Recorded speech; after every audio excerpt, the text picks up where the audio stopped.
right. Hello, everyone. Welcome to the International Luxury Hotel Association Luxury Hotel Webinar Series, your front row seat to the latest in hospitality innovation.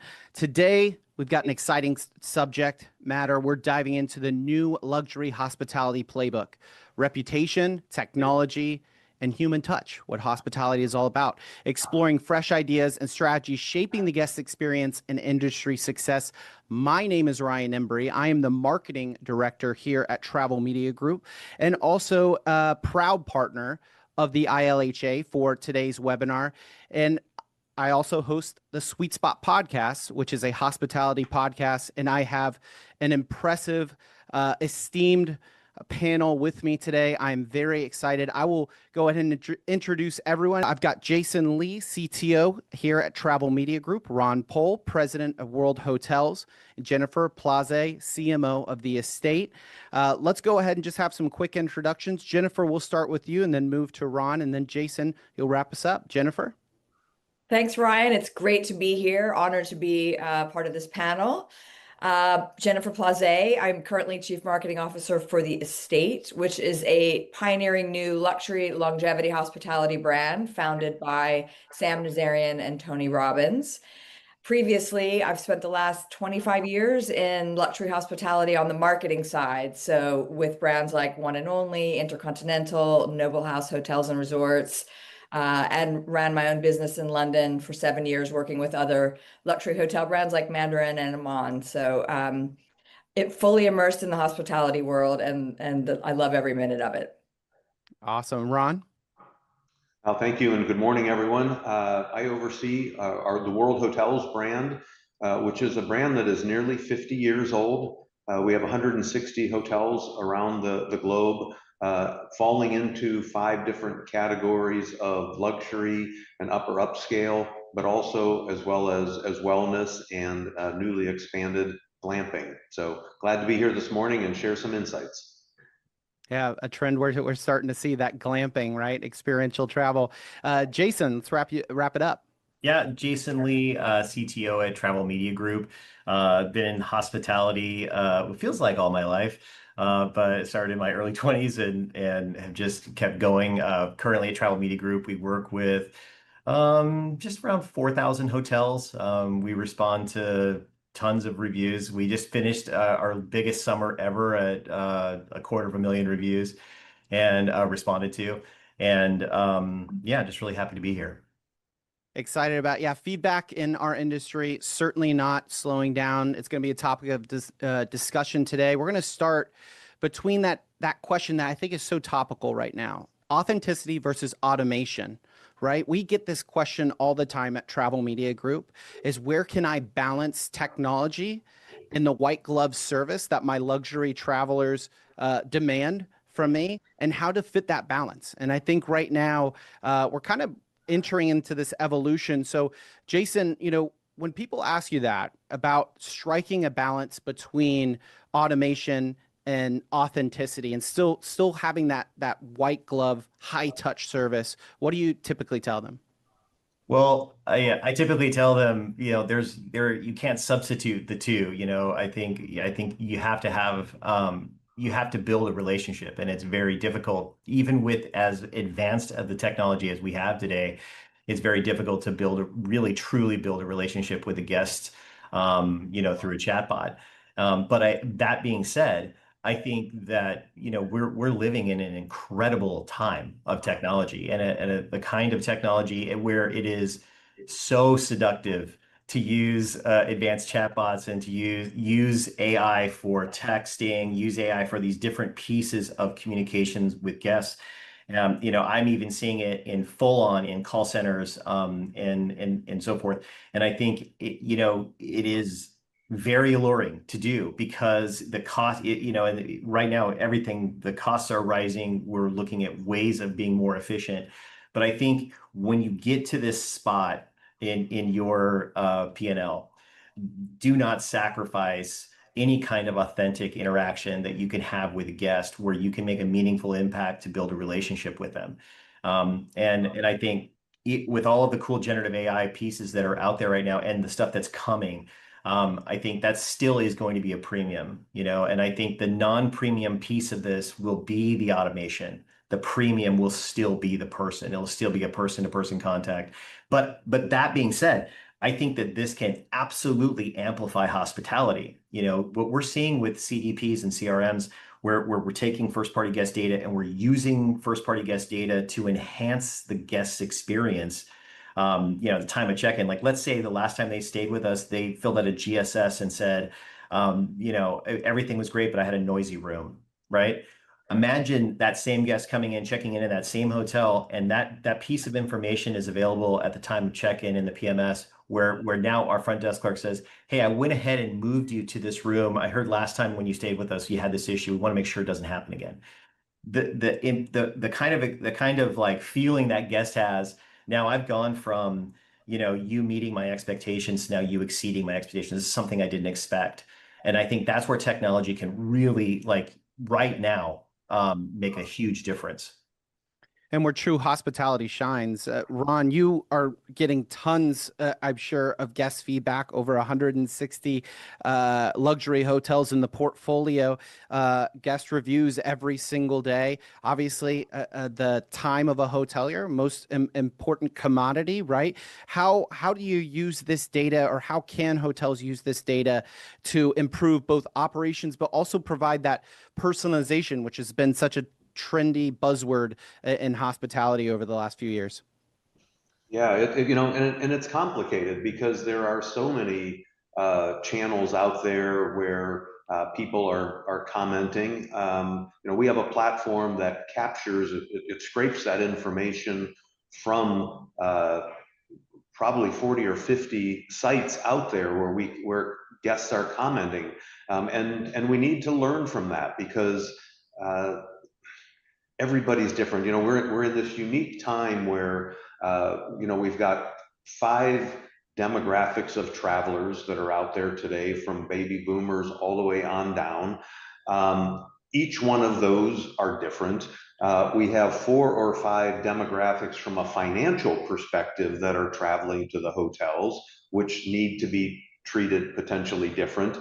And then the complexity on top of all of that is we try to keep people in those buckets to say, well, if they're a Gen Z, they want this. Well, that's not realistic either. It really is what you referenced, is the personalization, and how do you dig down to say, okay, well, this person may be in that demographic, whether it's age or financial, but it doesn't mean they all want the same thing. So learning from those reviews and what customer feedback is telling us, and then training our teams to help identify that either before they arrive through technology that can provide that to us, or when we have those personal interactions, let's not waste time using that as processes for credit cards and all of these different procedural things that we have at the hotel. Use that time to try to understand what the specific needs of that customer is. And then we try to capture that and build that into our database for our loyalty program. So, we learn, we don't just capture that information at a check-in at one hotel and then the next hotel is starting all over again. If that person likes a room, courtyard view, first floor, well, let's capture that so the next hotel has that information. If they're inquiring about local dining experiences, let's build that into the database to say, oh, Mr. Pohl, you've come to our hotel. Would you like some references on local dining? You don't need to say, hey, we know that you like to experience local dining. It's that element of surprise that I think really customers like to some extent, as long as they're positive ones, and then recognize where they may have had problems in the past, so we don't make those same mistakes more than once. But technology and data is really the enabler of everything that we need to try to do, as long as we don't go too far with capturing that and using that data. Yeah, data continuity. I mean, we're at a time right now in hospitality where we have more guest feedback data than we've ever had before. And it's going to be that technology that creates continuity between channels, properties, portfolios, loyalty programs, as you mentioned, Ron, that is really going to make us take the next step in hospitality. And Jennifer, I see you kind of shaking your head over there. You're at a very different place with the estate. Talk to us a little bit about how sentiment data and guest reviews are going to play into to your brand. Yes, the estate is a slightly different business model than traditional hotel in that, our model is all about highly personalized and proactive wellness. So at the core of what we do, it's all about longevity.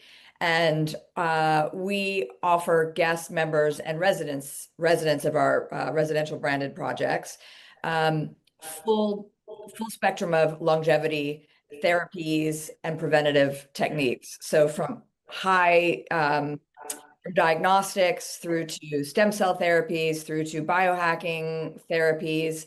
And so the data that we're collecting, we're already using AI. We have the entire tech stack is based on an AI model.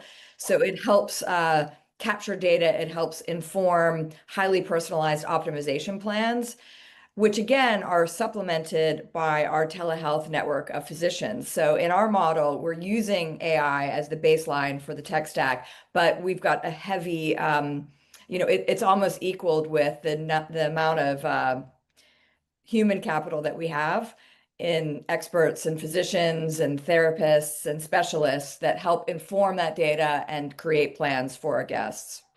Yeah, I think that's a perfect, really parallel between the balance of technology and personal touch there. Ron, were you going to add something? Yeah, I was, and I really like what Jennifer's saying because her group and the estate is really moving in the direction where many demographics are moving. In wellness matters, quality of life matters. I saw a recent survey that said that people say that they will be healthier, more healthy 5 years from today than they are today, and that's across all demographics. So, how do we leverage that? But the experience, and we've just dipped our toe in the water with our first wellness facility outside of Mexico City. And working with the team that created that concept, it's about educating the traveler of what they need to know about this. It's not them coming in and say, hey, I want to do this with my wellness program. It's no, here's what you need to think about and how you can achieve that goal over a 5-year period of time through technology, through medical recommendations, all of those elements of wellness that are critically important. But it's really about a unique experience that they've probably never had before. Yeah, one of the things that I think definitely made us all think, give us a different perspective about our health is what happened, during the pandemic and everybody kind of focusing on that. But it also shifted guest expectations. That was an evolution that I still think the hospitality industry is kind of learning from. And here we are 5 years later, about to enter, 2026. Where do you think, Ron? I mean, you've had a lot of data over that time. What do you think? How have guest expectations changed post-pandemic, and how should hotels prioritize that in their reputation strategies today? Well, I think the biggest change that we saw in our segment during the pandemic and post-pandemic is we introduced upscale and luxury travel to segments of travelers that never experienced that in the past. And we need to recognize that, whether it was because they weren't able to travel, so when they did, they were willing to spend more.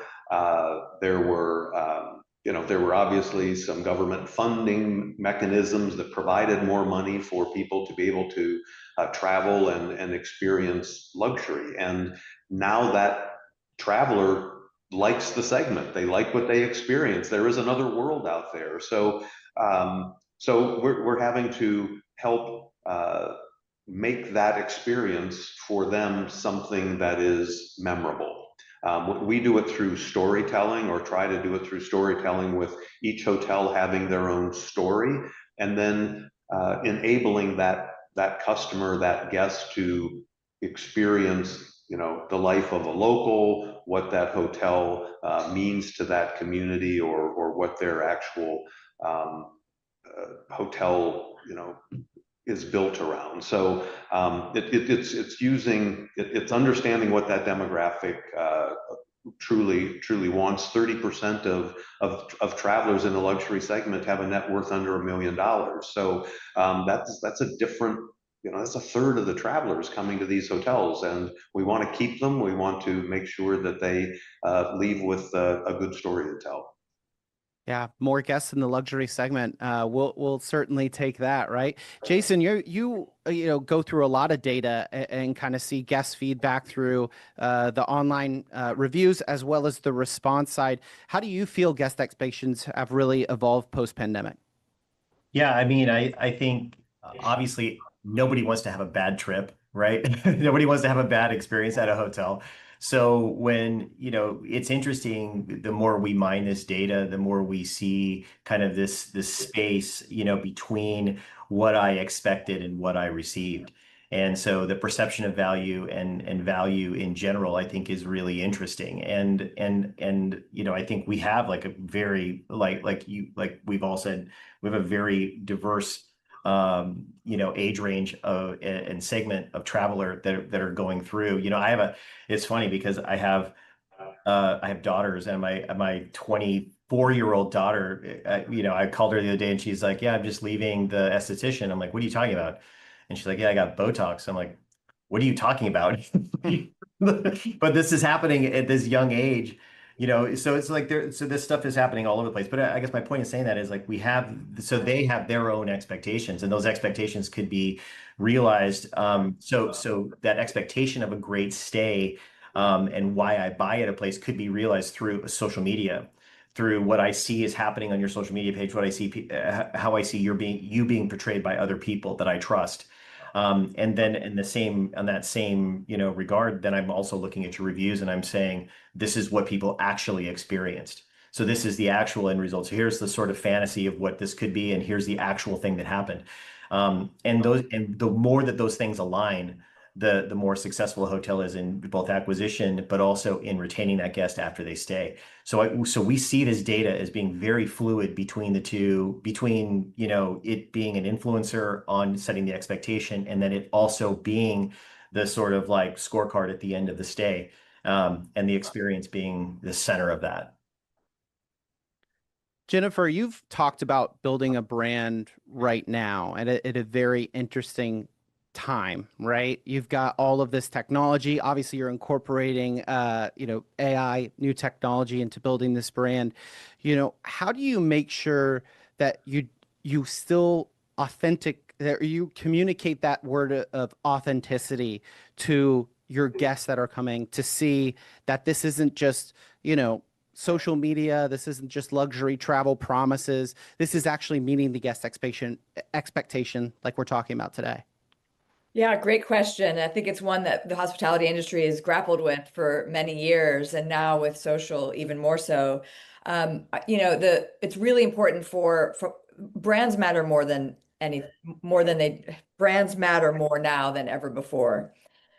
People want to, especially luxury travelers and ultra high net worth individuals, want to have a relationship with a brand and want to know that they can trust a brand. So the brand promise and what we deliver at the property level has to be in sync. Secondly, there has to be credibility around the brand. So the people that have founded the brand, the network that the brand operates within, because word of mouth is really, really important for luxury travelers. I think, they obviously are prolifically online, but they're going to trust a friend, family member, or a colleague more than anything they see online. So word of mouth is really critical. Yeah.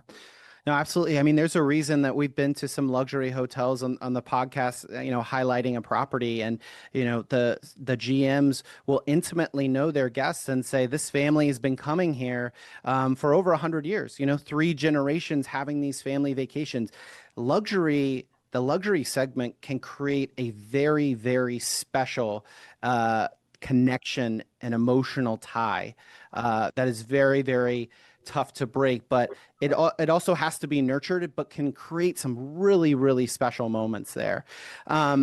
Jason, I'm going to turn the conversation to you only because we get this question so many times. I feel like this should probably be like the opening question on our website, but people are always talking about the ROI of human touch, responding to reviews, and guest communication. In a time where right now it feels like there might be people pushing out those chat bots or even saying, I can use an LLM to respond or communicate with my guests.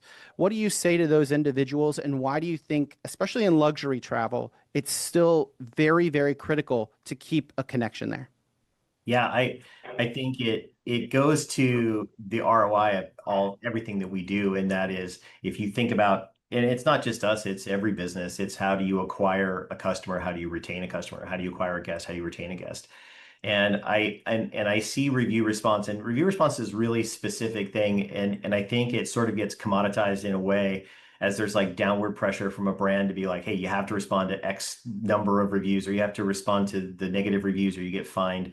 Management companies might have similar kinds of mandates that go in there, but I think if you really get down, you pass the why that's important. So why are these brands or OTAs pressing for this response?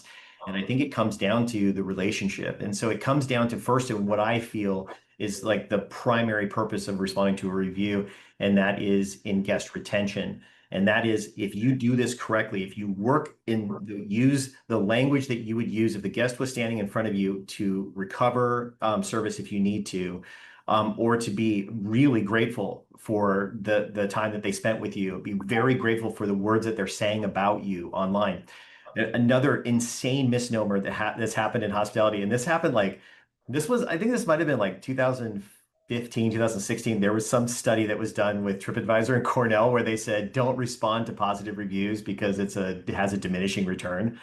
And I just think this is the most insane policy of any kind of like customer service, where you look at this and go, my gosh, this person just said all this great stuff about me, and you don't want to further that advocacy. You don't want to so I think the positive reviews are just as important. The words you use there, the gratitude you express there is just as important. So my point in saying that is that if you treat this as a true guest retention policy of your brand, of your location, then acquisition will happen through it, because they'll see the sincerity, they'll see the authenticity of this communication that you're having with the guest. And I feel like you go all the way in these certain situations. And by the way, most of the general managers we work with don't feel this way. But I feel like, hey, let's offer recovery. Tell them I want to handle this personally with you. Call me directly, and I'll handle this, because I think that's what shows true hospitality. But also, I think that's also what shows that I take full responsibility for the happiness of my guests. So I don't know if that answers your question. That was a long form. No, it does. And Ron, to you, I mean, how do you feel about hotels and answering reviews, or even just authentically, especially right now where there's so much technology around, still having that line of communication with your guest?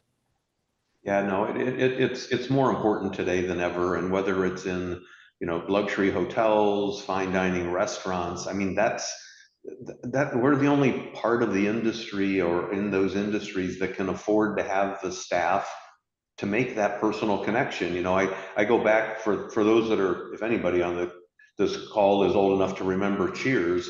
Everybody wants to go where someone knows their name, and hotels and restaurants are absolutely that. If you go in there and people are recognized by name,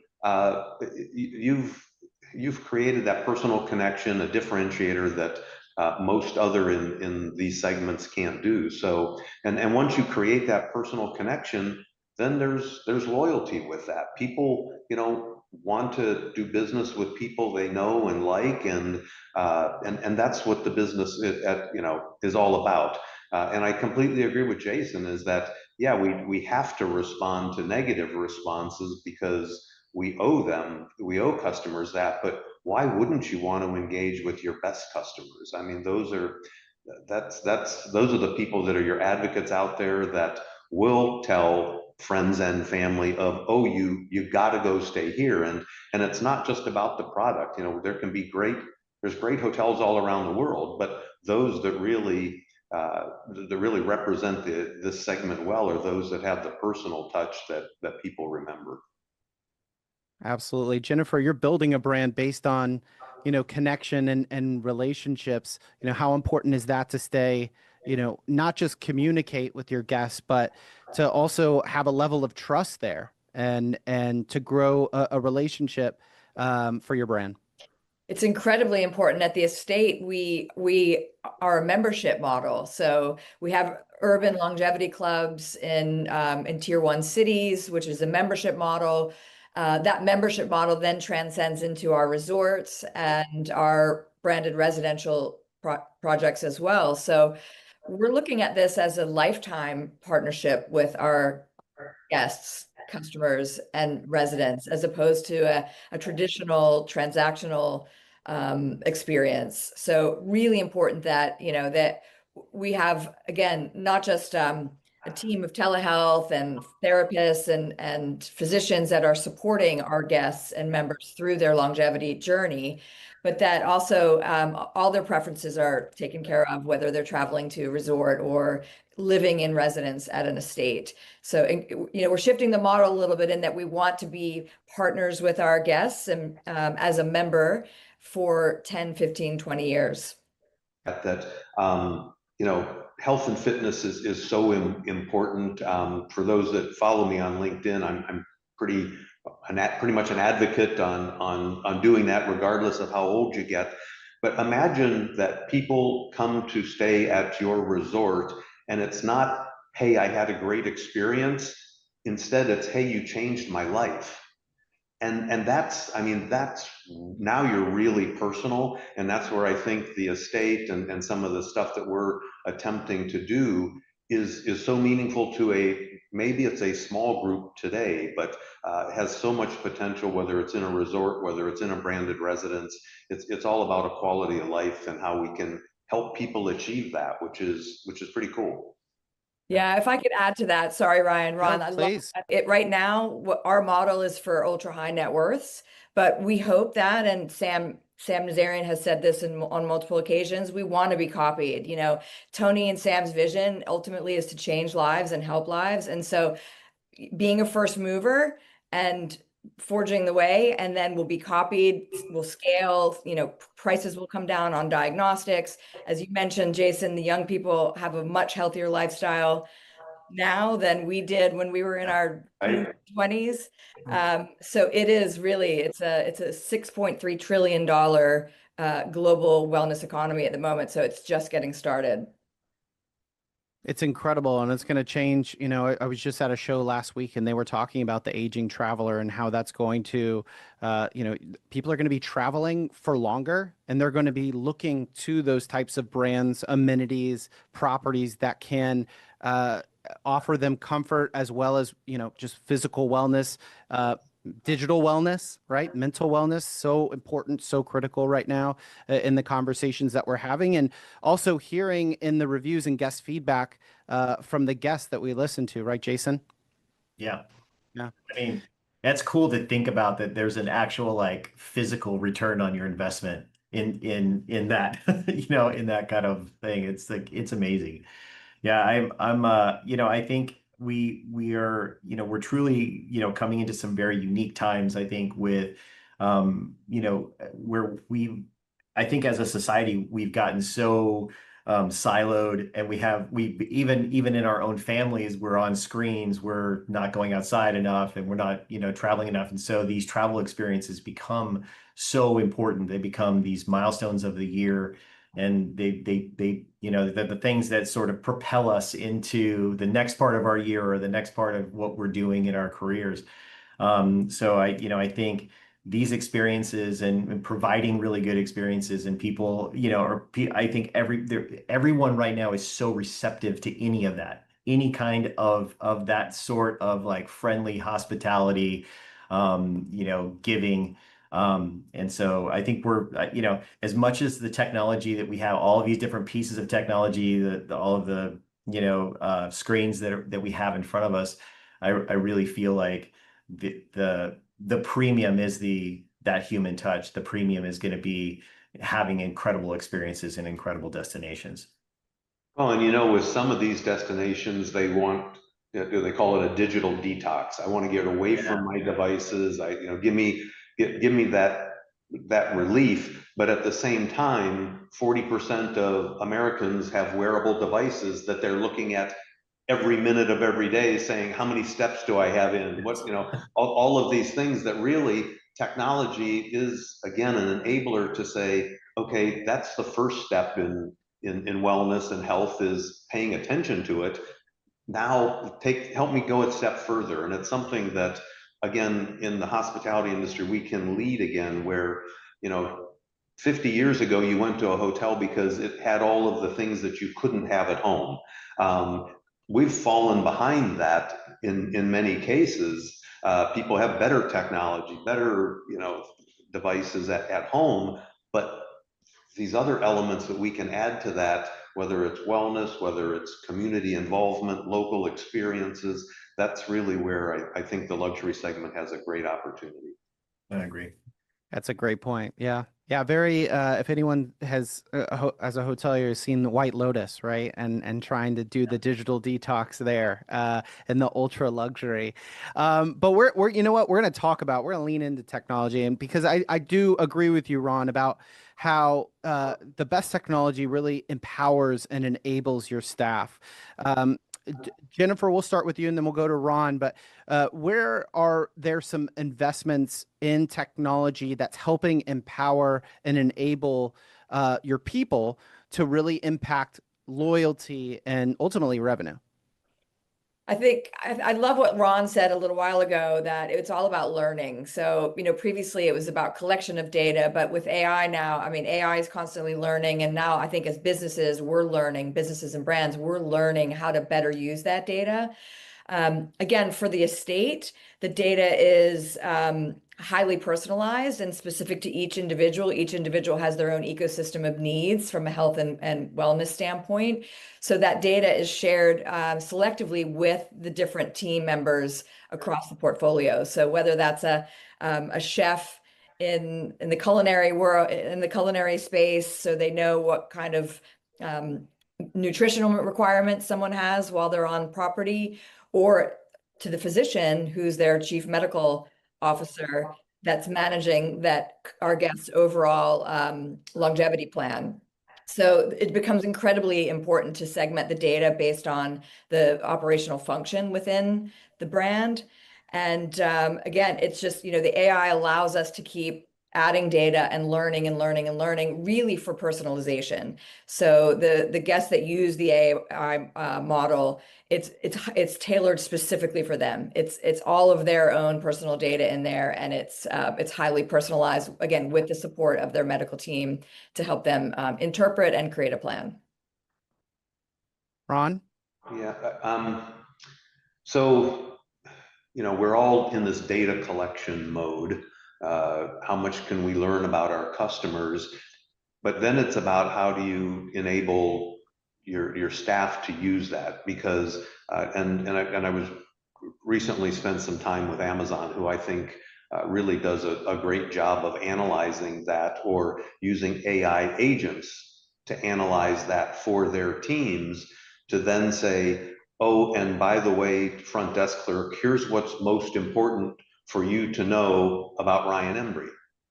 It's not, hey, I've got pages of data on Ryan. Here's what's most important for you to know, and it serves it up, because they do that when you call Amazon for an issue or a return or whatever. It brings only the relevant data that that person needs to know at that point in time, to be able to use that in a meaningful way. So I think that's really where we've got to go next, is that, yes, we collect all of this data. We're doing it by building it into our loyalty program. But then what's most important for the desk clerk or the restaurant server, or whomever, to know what's important to them at that point in time? And I think that's really where AI will help us provide a higher level of service, rather than just all of this data that some of it is just going to be meaningless. Well, you're spot on with that, and it's more than just a thumbs up or a sad emoji or a just random number by your name, a 3.4 by your name when it comes to a room. What does that mean, right? What's behind that? What was behind that sentiment? What was behind that data? Jason, you know, uh, influx technology. Your chief technology officer. People are accusing you of saying, "Oh, you don't use AI." All that stuff. But there's a place for technology when it comes to guest communication. Where is that place, and what do you typically say there? Yeah, I think I'm going to build on what Jennifer and Ron have talked about, because I think it is about first party data. I think it really does start there, and it starts about preferences. I recently stayed at a hotel, and this is no joke. They asked me if I wanted to receive SMS, and I said yes, and I got six. I got six in 8 hours, six texts, right? And I feel like not one of those texts was useful to me. Right. Like, so I think it's very interesting. I think we have all this technology and we have this ability to do stuff, but I think then it's about the judicious use of that and how we use it. I think, Ron, you're right on in terms of like, how do I take this data and personalize it in the moment and create a moment and an experience between one of our staff members and a guest.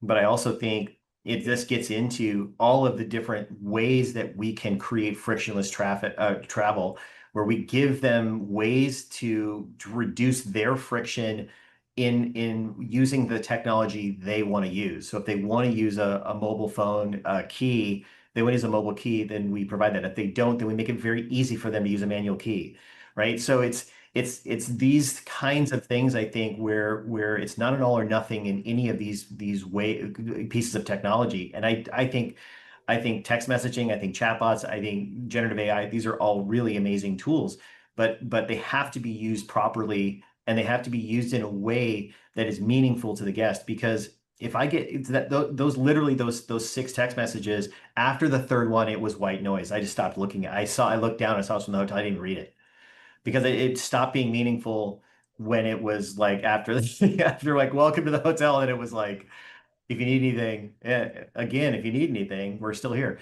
But I think, using and leveraging that information, about the guest possibly, and then you take that same interaction, and that same interaction is like, hey, the last time this guest had a tough time getting a reservation at one of our restaurants, for example, right? And that first text message is, hey, would you like us to make a reservation for you tonight at our steakhouse? Something like that is very different, very personalized, and also it reduces friction. Yes. So yeah. Yeah, something we've been looking to do in hospitality for a long time, the frictionless, seamless guest journey, booking journey, and guest experience. And, that's where you risk also with those text message is having a negative impact. Talk about setting expectations. How many times have you gone all the way up to your room with your phone, and then all of a sudden that phone doesn't work to get in, and now all of a sudden you risk at the trying to be technology first. Now all of a sudden you risk the guest experience. So making sure that when you're implementing the technology, it certainly works for you. We're going to end this or wrap this up the same way I like to wrap up my podcast, kind of looking into the hospitality crystal ball. I don't know what it is about hospitality people. We love to try to predict the future. All these conferences, we're always talking about what's next. What are we going to do? So that's what we're going to do. I'm going to put you guys all on the spot. This is the luxury hospitality playbook. What does it look like between the balance of reputation, technology, and human connection? Jennifer, we'll start with you. Tough question. Thanks, Ryan. Sorry. That's okay. Yeah. I think brands matter now more than ever before. We have to find a way to create long-term relationships with our guests and or members, because they do trust in the credibility of a brand that they understand and they want to be a part of. I think luxury travelers, we talked about this a little bit coming out of 2020. Luxury travelers are living life on their own terms.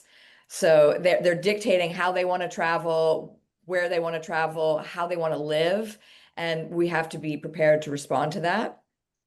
And then the third thing is the business that I'm in. There's an absolute revolution in longevity and integrated wellness right now. And so, everybody's doing something in that space. And I think, we're trying to really be a pioneer in that space with the estate. And we have the benefit of starting something from the ground up, which is incredible. And we have amazing partners. But I would just say that anything that's done in that world must be authentic. The word longevity is being used a lot and frequently, and it's interchangeably with wellness, or previously it was spa. So I think just being authentic in the way we're addressing the longevity needs of today's and tomorrow's customer. Yeah, with the help of you and your team, Jennifer, we're going to be predicting the future, 50, 100 years into the future here. Ron, what about you? I don't know that this is necessarily a good answer because I don't think we know what we don't know. Technology is moving at its slowest pace today than it ever will in the future. So if you think about that, tomorrow is going to be faster than today, and next year is going to be faster than this year. And the use of AI and the influence it has in everything we're going to do, I don't even think we can imagine at this point in time.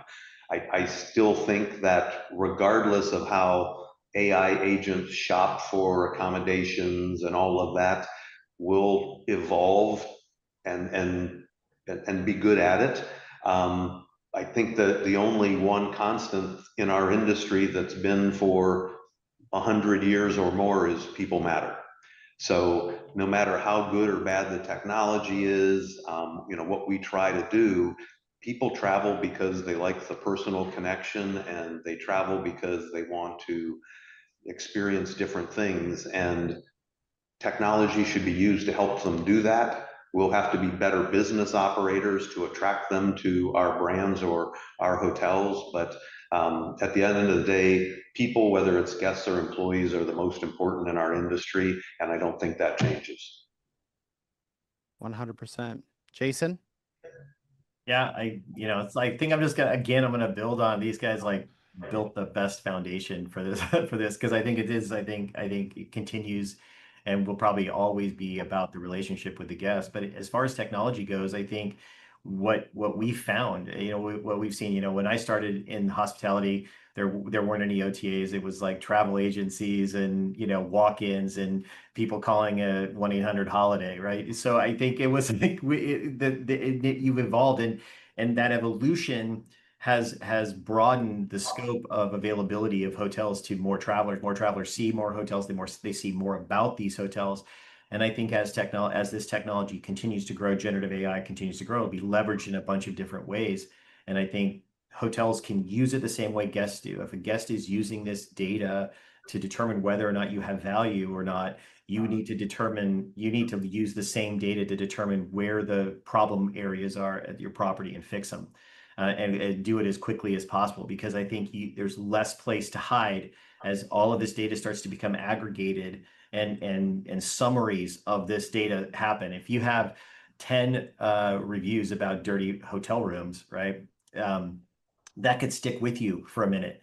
And the summarized version of those 10 guests' experience with your dirty hotel rooms is going to have way more impact than that one review that was then supplanted by 10 more positive reviews about your hotel. So I think that it's this data, the use of this data by travelers. We need to be just as aware of it, just as cognizant of this data, in how we continue to sharpen the saw, if you will, of our hotels and their operation. Well, what a time to be in luxury travel right now, or to be a luxury traveler. I mean, you can do more at your fingertips than you could ever before.